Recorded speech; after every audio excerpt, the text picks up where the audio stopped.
Hello. Allora, so che vi starete chiedendo il perché io sia seduto in terra e in questo specifico punto della mia casa, piuttosto che sul divano o in un posto più comodo, ma non so se è una cosa che ho solo io, ma questo è tipo uno dei miei comfort spots della casa. Molto spesso mi siedo su questo mobile, anche se non è il massimo della comodità, ma è proprio uno dei miei comfort spots.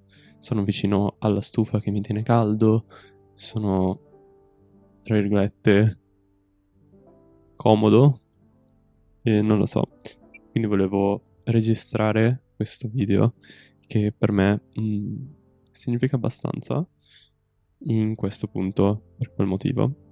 In realtà, I'm gonna be honest with you, avevo già registrato questo video, però mi sono reso conto nell'editing che l'audio non aveva funzionato, quindi ho deciso di riregistrarlo perché mi sembrava un video sensato, un video diverso dal mio solito, seduto solo io, la videocamera, il microfono e argomenti abbastanza pesanti o comunque seri. E non so, ho voluto riregistrarlo appunto perché mi sembrava giusto e vi avevo già anticipato che avevo intenzione di registrare un video in questo modo, quindi sì. Io inizierei perché ho la videocamera già quasi scarica e spero che duri per l'intera del video. Allora, primo argomento di cui volevo parlare era il cambio stagione e come il meteo influenzi il mio stato d'animo. Non so se sono l'unico, credo proprio di no, ehm, che con l'arrivo del cambio stagione e il passaggio dall'estate all'autunno sono molto molto più propenso all'essere triste o giù di morale. Più che altro perché il meteo diventa sempre più viginoso, o comunque freddo, e la cosa che più mi pesa in questo contesto è il fatto che il sole e la luce vada via presto per lasciare spazio al buio, nonostante sia ancora un orario abbastanza presto.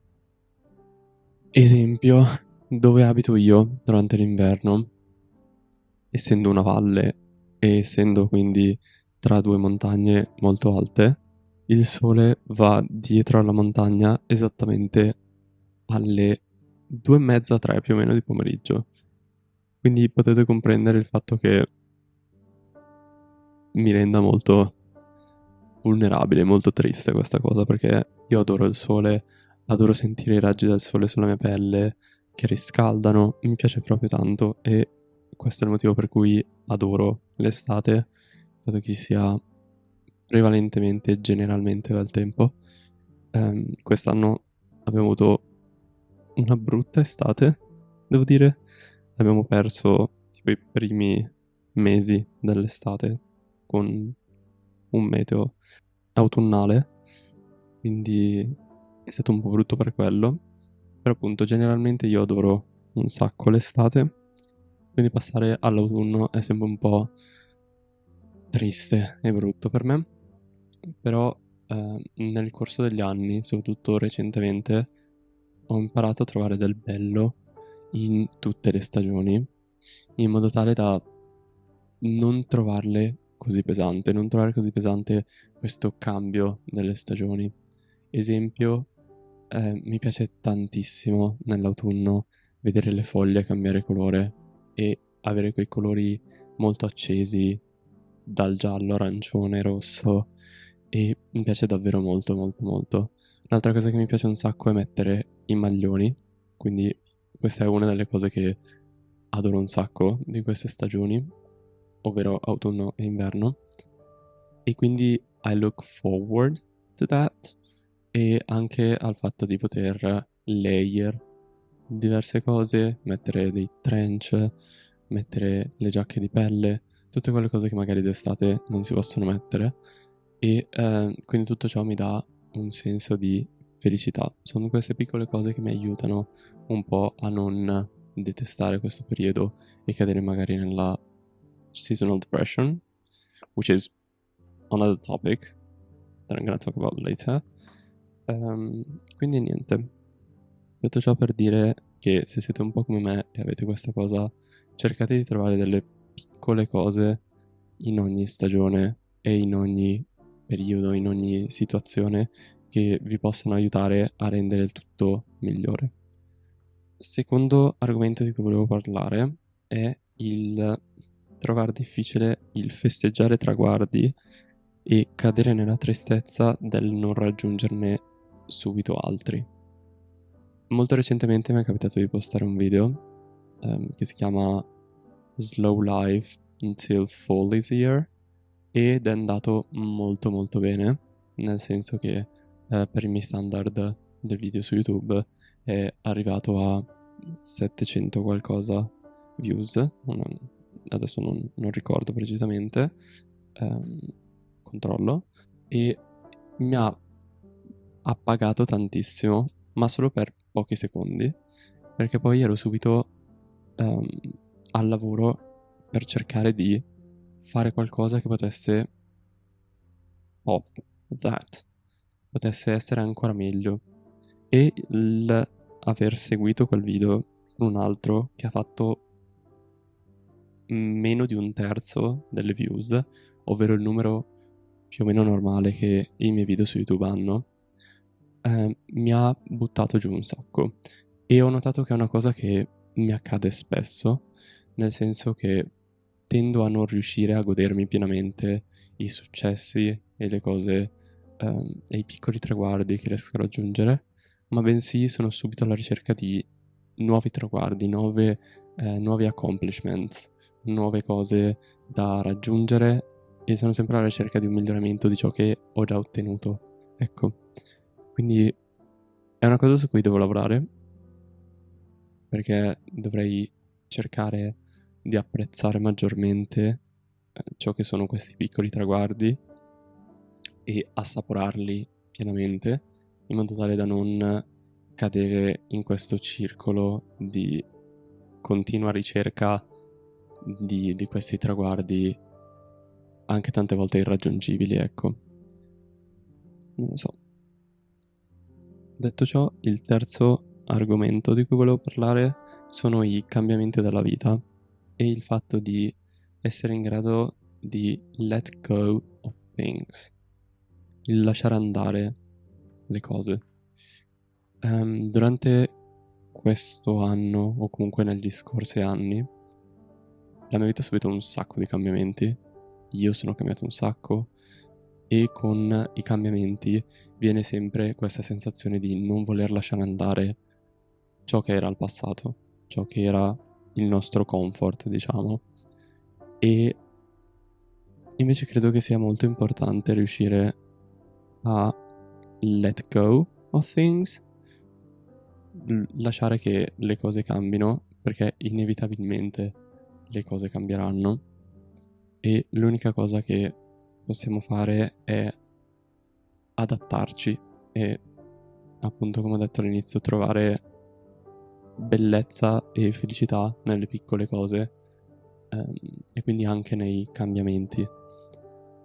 Una cosa che mi è capitata molto è il cambiare o perdere delle amicizie e devo dire che purché mi abbia fatto male in alcune occasioni, sono una persona che sotto questo punto di vista io la penso che se sei destinato a essere amico con una persona, lo sarai.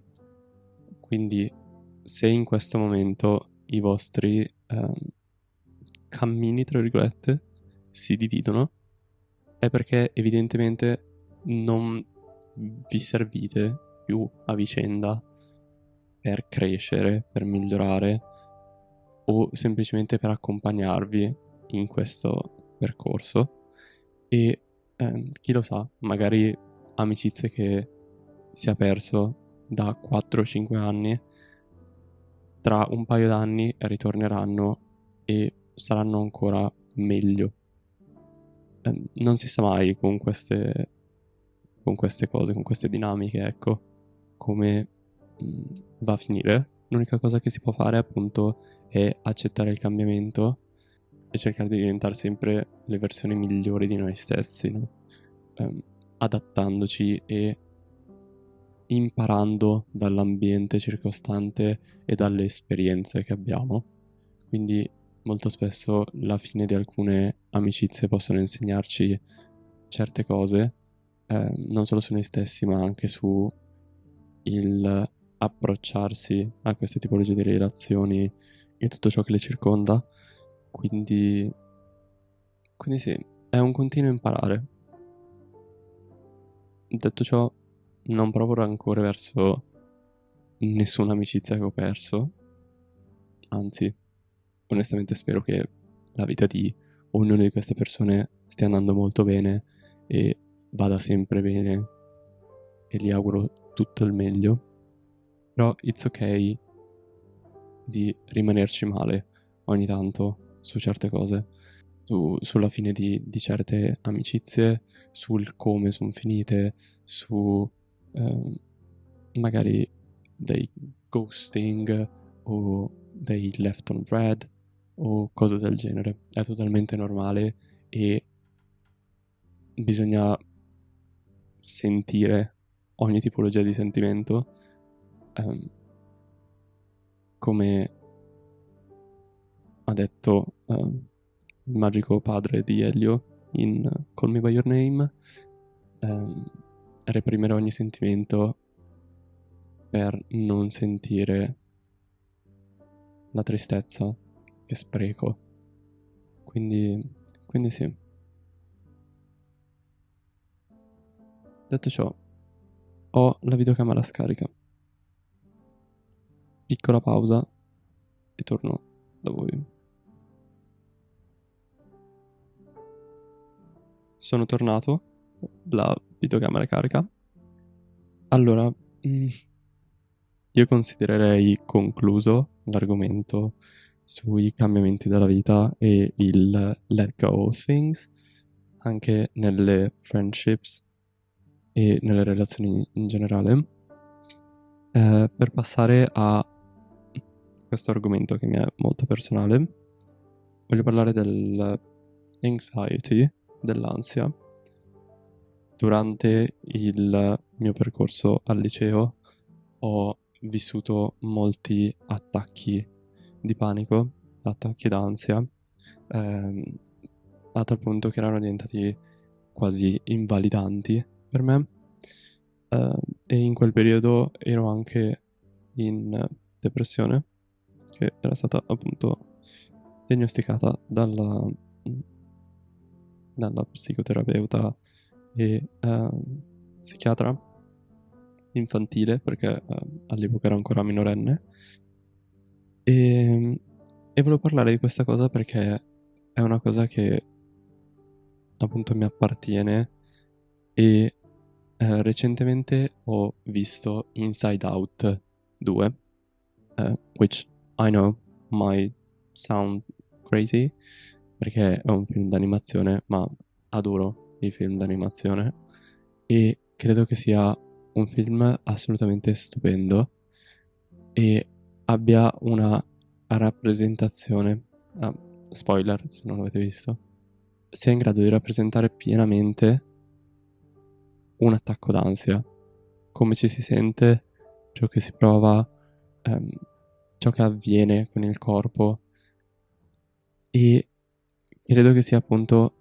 fatto benissimo e sia in grado di far capire alle persone che non hanno, fortunatamente per loro, mai provato attacchi d'ansia o l'ansia in generale, ciò che si prova e quanto possa essere invalidante e difficile to deal with. E appunto vi consiglio la visione di quel film d'animazione perché è molto molto bello. E appunto volevo parlare di questa cosa E volevo semplicemente dire che, avendone sofferto e soffrendone ancora tuttora molto spesso, so cosa si prova. Detto ciò, sono tornato dalla psicologa. Non so se avete visto il mio ultimo video, ma avevo vloggato quella settimana e era la mia prima seduta. È andata molto bene, continuo ad andarci tuttora e mi trovo molto bene, stanno emergendo un sacco di cose e davvero il mio consiglio è sdoganare questo stigma che c'è attorno al chiedere aiuto, perché davvero può fare molto la differenza e darci una mano molto grande nel superare le cose. Volevo darvi questo consiglio e questa mia esperienza a riguardo. Detto ciò, volevo finire con due cose che sono una, il it's okay to not feel okay. È normale che come esseri umani proviamo un sacco di emozioni. It's okay to not feel okay.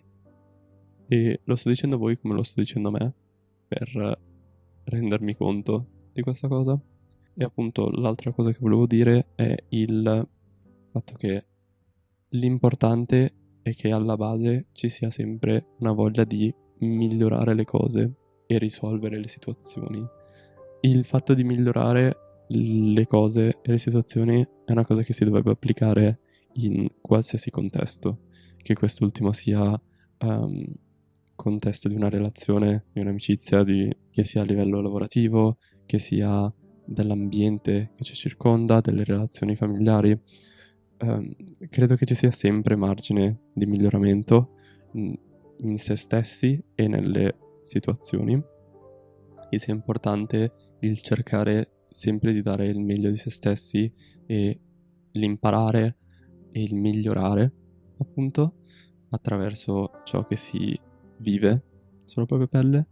Quindi appunto spero che chiunque nella sua vita non rimanga tipo appollaiato nella sua comfort zone, ma si spinga un po' fuori per migliorare e per provare nuove esperienze, nuove emozioni, nuove situazioni.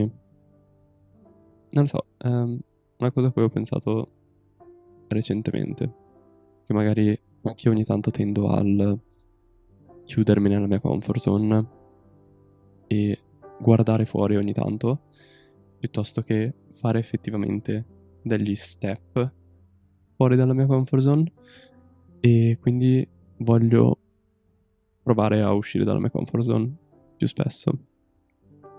E niente, detto ciò, credo che questo video sia un po' uno step fuori dalla mia comfort zone.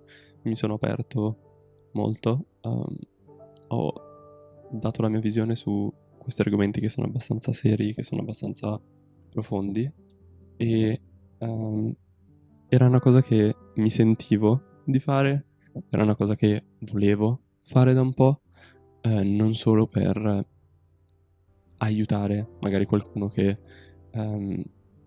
si sentiva come me o ha provato queste cose e può rivedersi in queste cose, ma anche per una questione personale del affermare queste cose a me stesso e appunto far sì di poterla applicare, anche il fatto di migliorare, di uscire dalla mia comfort zone e ammettere che it's okay to not feel okay. Quindi niente. Spero che questo video possa essere stato d'aiuto a qualcuno, o quantomeno che possa avervi fatto riflettere su questi argomenti, su queste cose. E niente.